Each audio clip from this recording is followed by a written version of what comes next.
আচ্ছা, আমি ঐক্য কমিশনের একজন মেম্বার ছিলাম।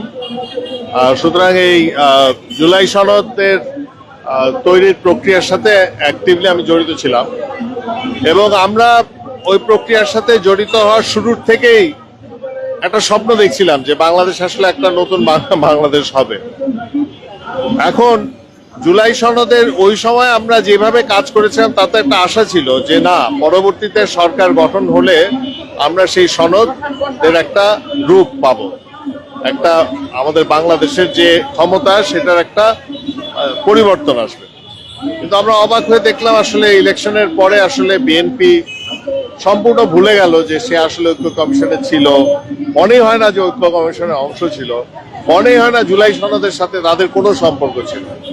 তার উপরে একটা গণভোট হলো, গণভোটে 70% মানুষ রায় দিল যে জুলাই সনদ করতে হবে, সেটাও হলো না। এখন আমরা তো বয়স বেশি, আমরা এখানে দাঁড়া একটা কথা বলতে পারি, কিন্তু আমাদের এই বাচ্চারাই অনশন করে, আমাদের এই বাচ্চারাই আসলে দাঁড়ায়। আমি বলবো যে বিএনপিকে যেটা বলবো সেটা হচ্ছে যে আপনারা নিজেদের ক্ষমতায় নিজেরা অন্ধ হয়ে থাকেন না। এই বাচ্চারা কিন্তু শুধু এই 3টা বাচ্চা না, এই বাচ্চারাই হচ্ছে আমাদের মতো লক্ষ কোটি বাংলাদেশি আছে যে 70% বাঙালি বলছে গণভোট দিছে, এই 70% মানুষই এনাদের পিছনে আছে। তারা চাচ্ছেন যে তারা বাংলাদেশকে একটা শান্তির জায়গায় নিয়ে যাওয়া, তারা চাচ্ছে আর কোনো হাসিনা যাতে না আসে। এই তো এখন বিএনপি কে বলবো যে ওনারা যদি হাসিনার কথাটা একটু মনে রাখেন যে হাসিনার কি অবস্থা হয়েছিল, এই 3টা বাচ্চা এবং যারা এখনো কথা বলতেছে না তাদের কথা যদি না শুনেন তাহলে এক সময় তাদেরও এরকম একটা পতন হবে।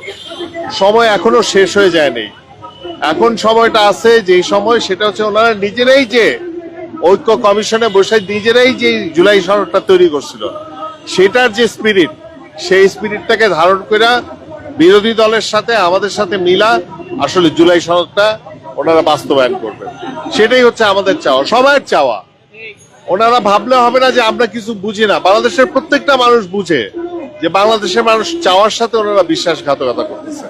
সুতরাং আমরা চাবো যে আমাদের এই বাচ্চাদেরকে বারবার এরকম রাস্তায় এসে অনশন করতে হবে না, রক্ত দিতে হবে না, এটাই আমরা চাই, এটা আমরা সবাই চাই। সুতরাং ওনাদের কাছে চাওয়াটা হচ্ছে যে ওনারা এটা শুনুক, একটু বুঝুক, একটু মনটাকে খুলুক, বাংলাদেশের মানুষের পক্ষে যাক। ক্ষমতাই শুধু বিষয় না, বাংলাদেশের মানুষকে একটা জায়গায় নিয়ে যাওয়ার দায়িত্ব ওনারা নিছেন, সে দায়িত্ব পালন করাটাই হচ্ছে ওনাদের আসল কাজ। ওনারা সেটা মনে রাখো, এটাই।